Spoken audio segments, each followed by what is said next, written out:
ಬಹಳ ಸುಂದರವಾಗಿ ನಮ್ಮೆಲ್ಲರ ಮನಸ್ಸಿಗೆ ಮುಟ್ಟುವ ಹಾಗೆ ಪೂಜ್ಯರು ಪುರಾಣ ಬಂದಿದ್ದಾರೆ. ನನಗನ್ನಿಸ್ತದ ಈ ಮಕ್ಕಳು ಮಾಡತಕ್ಕಂಥ ಕಾರ್ಯ ಬಹಳ ದೊಡ್ಡದಿದೆ. ನ ಭೂತು ನ ಭವಿಷ್ಯತ್ತು.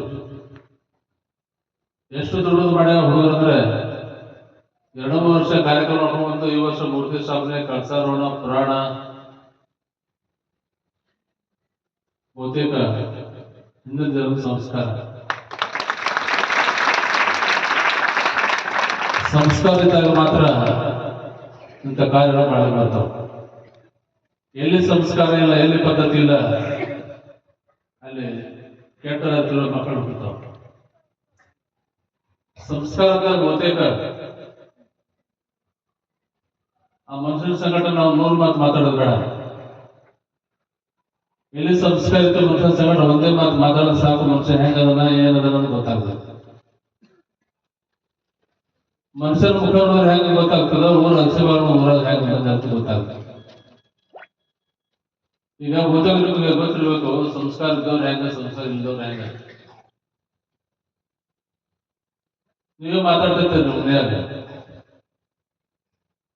ಜಳಕ ಮಾಡಿ ಊಟ ಮಾಡೋದು,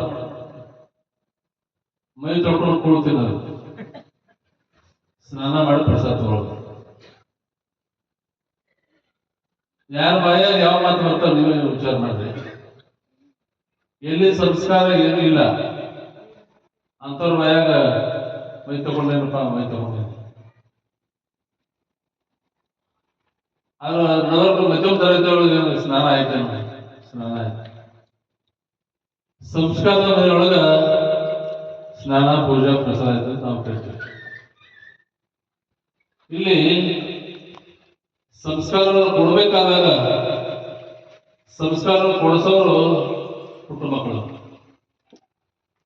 ಸಂಸ್ಕಾರವನ್ನು ಪಡೆಯೋರು ಇವೆಲ್ಲ ಕೂಡ ದೊಡ್ಡವರು.